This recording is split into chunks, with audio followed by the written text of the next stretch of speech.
There are moments in life when you don't leave a place because you want to. You leave because staying hurts too much. I didn't walk away with confidence. I didn't leave chasing dreams or freedom. I left carrying shame, the kind of shame that makes your shoulders curve forward without you noticing, the kind that lowers your voice when you speak, the kind that convinces you that disappearing might be easier than explaining. When I left, no one chased after me. No one asked me to stay. And that silence said everything. People already had their version of my story, and in their version I had failed. The life that looked fine from the outside. My life didn't look broken. I had a job people respected. I showed up on time. I paid my bills. I smiled when expected, but inside I was constantly afraid.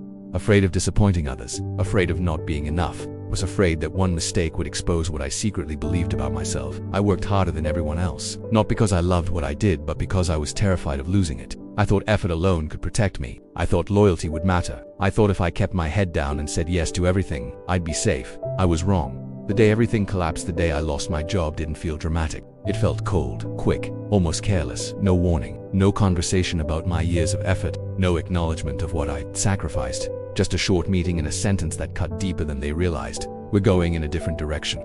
That was it. I remember standing there, nodding, pretending to understand, pretending I was okay. Inside, my chest felt hollow, like someone had removed something essential and left nothing behind. When I walked out of that building, holding a box with my things, I realized something terrifying. My identity had been tied to that job, and now it was gone. When failure becomes a public label, losing the job hurt, but what came after hurt more. People noticed. Questions started appearing. Some were polite, others were sharp, disguised as concerns. What happened? Are you taking time off? What's next for you? I didn't have answers, and in the absence of answers, people filled the gaps themselves.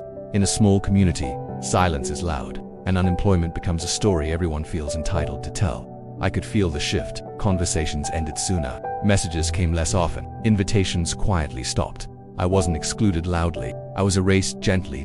And that somehow felt worse. The look that broke me. There was one moment I still replay in my head. A family gathering. One I almost skipped because I already knew how it would feel. I stood there, listening to everyone talk about promotions, plans, progress. I nodded, smiled, pretended to belong. Then someone asked, casually without malice, "So, what are you doing now?" The room didn't go silent, but my mind did.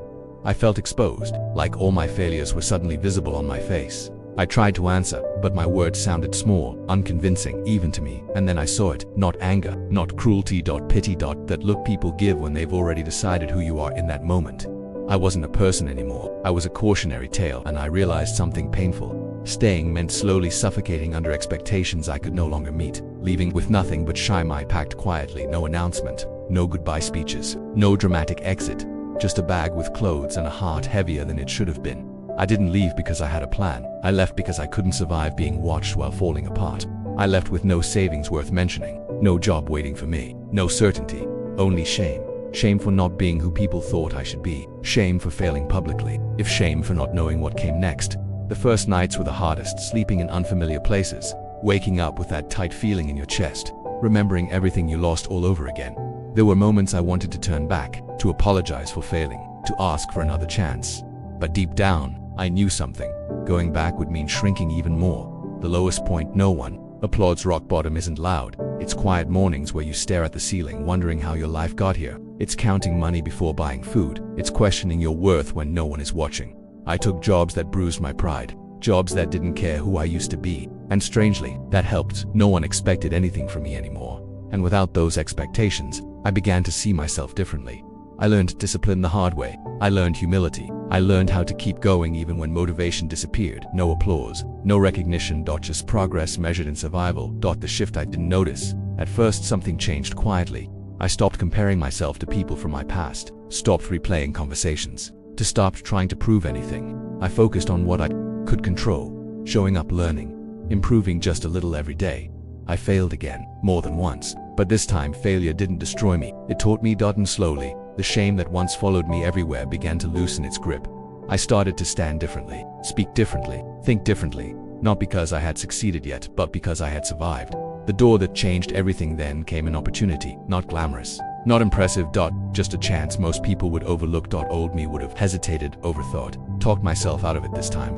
I said yes. I worked harder than ever before, but without fear driving me, without desperation, with intention. For the first time, I wasn't trying to impress anyone. I was rebuilding myself, the promise of what's coming at that point. I still hadn't returned. No one from my past knew what I was becoming. They still remembered the version of me that left with nothing but shame. They didn't know that the story they thought had ended was only just beginning. Because sometimes the most powerful transformations happen far away from the people who doubted you. And when you finally come back, you don't explain yourself. You let your story speak. When you start over with nothing, you learn quickly that motivation is a luxury. Some days you don't wake up inspired. You wake up because you have to. That was my reality for a long time. There were mornings when I sat on the edge of the bed, staring at my hands, wondering how the same person who once had stability now lived day to day, wondering how quickly everything had fallen apart, wondering if this version of my life was permanent. But survival has a way of sharpening you. I stopped asking, why did this happen to me? And started asking, what do I do next? That single shift didn't fix my life overnight, but it changed the direction of my thoughts. And direction matters more than speed. Learning who I was without an audience. One of the strangest things about starting over in a place where no one knows you is the silence. No one asks about your past. No one expects you to live up to an old version of yourself. No one cares who you used to be. At first, that felt lonely, then it felt freeing. I realized how much of my identity had been shaped by other people's expectations, by trying to be reliable, respectable, predictable. Without that pressure, I was forced to meet myself honestly, not the image I presented, not the version people approved of, just me. And I didn't fully like what I saw at first. I saw fear, avoidance, excuses I had been making for years, but I also saw resilience, discipline, a quiet determination that had been buried under shame. So I decided to build from there, working without recognition. The work I did during that period wasn't glamorous. No promotions, no applause, no social media milestones. Just long hours and small wins that only I noticed. I learned skills no one had ever taught me. I failed in private. I fixed my own mistakes. And slowly, something important happened. I stopped needing validation when no one is watching. You either quit or you grow strong enough to stand on your own. I grew, not because I was special, but because quitting would have meant returning to the version of myself I couldn't live with anymore. The moment I realized I had changed, change doesn't announce itself. There was no dramatic morning where I woke up confident and healed. Instead, it showed up in small moments. The way I handled stress without panicking, the way criticism no longer destroyed myself, the way I stopped explaining myself unnecessarily. I noticed I spoke slower, listened more, reacted less. I wasn't trying to prove anything anymore, and that scared me at first, because ambition used to be fueled by fear, by comparison, by the need to show people they were wrong. Now my drive came from somewhere else, self-respect. When opportunity finally met preparation, the opportunity that changed everything didn't come with fireworks. It came quietly, almost casually. Someone noticed my consistency, my reliability, my ability to solve problems without drama. They offered me more responsibility. Old me would have doubted myself, wondered if I deserved it, waited for reassurance. This time, I accepted without apology, and I delivered, not perfectly, but honestly. Mistakes still happened, but I didn't hide from them. I owned them, fixed them, learned. That's when momentum started building. One opportunity led to another, one connection led to another, not because I chased attention, but because I earned trust. The unexpected success that felt quiet. I always imagined success would feel loud, celebratory, visible, proving something to someone. But when it arrived, it felt calm. Almost anticlimactic. I remember sitting alone one evening, realizing that my life was stable again. More than stable, secure. I wasn't surviving anymore, I was building, and strangely, my first thought wasn't pride. It was disbelief, not because I didn't deserve it, but because I had built it without anyone from my past knowing. The people who once watched me fail had no idea who I had become. And for the first time, that didn't bother me. The decision to return, the idea of going back, didn't come from ego, it came from closure. I didn't want revenge. I didn't want to impress anyone. I just wanted to face the place where I had left broken, as someone whole. The thought terrified me. Old memories resurfaced. Old fears whispered. Old shame tried to follow me back. But I knew something now that we didn't know before. I wasn't going back to ask for acceptance. I was going back to stand in my truth, preparing for the return before returning. I asked myself one hard question. If nothing changes when I go back, will I still be okay? The answer was yes. And that's when I knew I was ready. I wasn't defined by their reaction anymore. I wasn't chasing recognition. I wasn't looking for apologies. Thought I was complete without them. And that gave me power I had never felt before. The calm before the impact. They still remembered the version of me who left with nothing but shame. They didn't know about the nights of doubt, the quiet discipline, the invisible growth. They didn't know that failure had rebuilt me from the inside out. And soon, they were going to meet the result. Not through words, not through explanations, but through presence. Coming back felt heavier than leaving when I left. I was running from shame. When I returned, I was carrying growth no one had witnessed. The streets looked smaller than I remembered. The buildings hadn't changed, but I had, and that contrast was unsettling. Every familiar corner triggered memories of the version of me that once stood there feeling defeated. I parked the car and sat still for a moment, hands on the steering wheel, breathing slowly. This wasn't about proving anything, it was about facing something I had avoided for years, walking into the past without explaining myself. The first few encounters were subtle, a nod here, a double take there. People recognized me, but not completely. They searched my face for confirmation of the story they remembered. The story where I failed, the story where I left quietly, the story where I disappeared. I didn't rush to fill the silence. I didn't explain, didn't justify, didn't defend, and that unsettled them more than any announcement ever could be. Confidence without explanation forces people to question their assumptions. The first conversation that shifted the room eventually. Someone asked, not aggressively, not mockingly, just curious. So, what have you been up to? I smiled, and for the first time in my life I answered without shrinking. I've been building. That was all I said. No details. No resume. No emotional backstory. Just truth. The room felt different after that. Not impressed. Not dismissive. Uncertain. And uncertainty makes people pay attention. When old judgments start cracking over the next days, conversations changed. People asked more questions, listened longer, looked closer, not because I demanded it, but because something about me didn't match their memory. I spoke calmly, moved deliberately, carried myself with a quiet certainty that couldn't be faked, and slowly, I saw it happen. Their old version of me stopped fitting. Facing the people who watched me fall, there were a few faces I dreaded seeing. The ones who had doubted me openly, the ones who had whispered when I left, the ones who assumed my silence meant weakness. When we finally crossed paths, there was tension. They expected explanations, maybe even apologies. They didn't get them. I treated them with respect, but not submission, and that confused them because people who benefit from your shame don't know what to do when you no longer carry it. The moment everything clicked, there was one gathering, informal, unplanned, where everything shifted.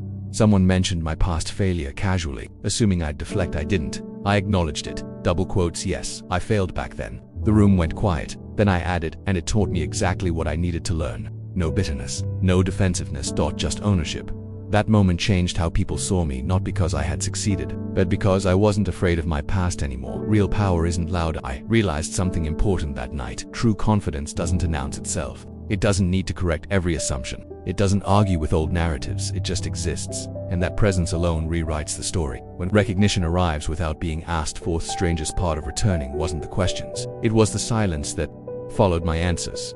People didn't know where to place me anymore. They remembered someone who left quietly, head down, shoulders heavy. Someone who avoided eye contact and didn't argue when spoken over. But the person standing in front of them now didn't fit that memory. I wasn't loud. I wasn't arrogant. I wasn't trying to impress. I was grounded, and that unsettled them. Recognition, when it came, didn't arrive as applause. It arrived as curiosity, as longer conversations, as pauses before people spoke, like they were recalibrating how to treat me.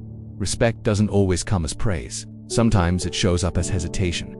The conversation I never planned to have there was one person I knew I'd eventually face, someone who had seen me at my lowest, someone whose opinion once mattered more to me than it should have.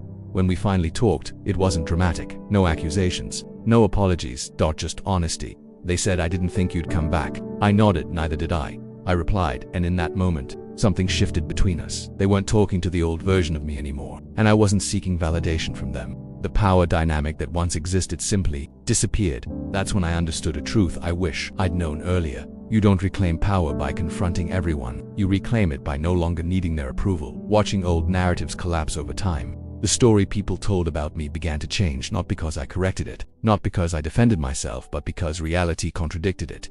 They saw how I handled pressure, how I spoke without bitterness, how I listened without shrinking. They noticed that I didn't bring up my success unless asked, that I didn't boast, that I didn't explain myself away. And slowly, the whispers faded, not replaced by admiration, but by acceptance. And that was enough. The quiet moment of victory. One evening, I stood alone in a familiar place from my past. Somewhere I used to feel small, somewhere I once believed I didn't belong. Nothing special was happening, no audience, no recognition, just me. And I realized something that stopped me in my tracks. I wasn't angry anymore, not at the people who doubted me, not at the ones who watched me fail, not even at myself. The shame that once defined me had no place to live anymore. I had outgrown it. Understanding what shame really is. Shame tells you that failure is permanent, that mistakes define you, that people's opinions are facts. But shame only survives when you believe it. I didn't defeat shame by becoming successful. I defeated it by refusing to hide, by owning my past without letting it control my future, by realizing that leaving wasn't weakness, it was survival. The lesson I carry forward: there's one thing my journey taught me. It's this: you don't need to return to prove anything. But if you do return, return whole. Return without explanations, to return without resentment, return without needing to be understood. Because the strongest response to doubt is a life lived with integrity. To anyone who feels ashamed right now, if you're listening to this and you feel like you've lost everything, hear me clearly. This is not the end of your story. Leaving doesn't mean quitting. Starting over doesn't mean failure. And shame doesn't get to decide who you become. Sometimes, life strips everything away so you can rebuild without lies. And when you return, if you choose to, it won't be with shame. It will be with a story no one expected, including you. I didn't return louder. I didn't return richer in ways people could immediately see. I returned stronger, and that made all the difference. Because the version of me that once left with nothing but shame wouldn't even recognize the person who came back.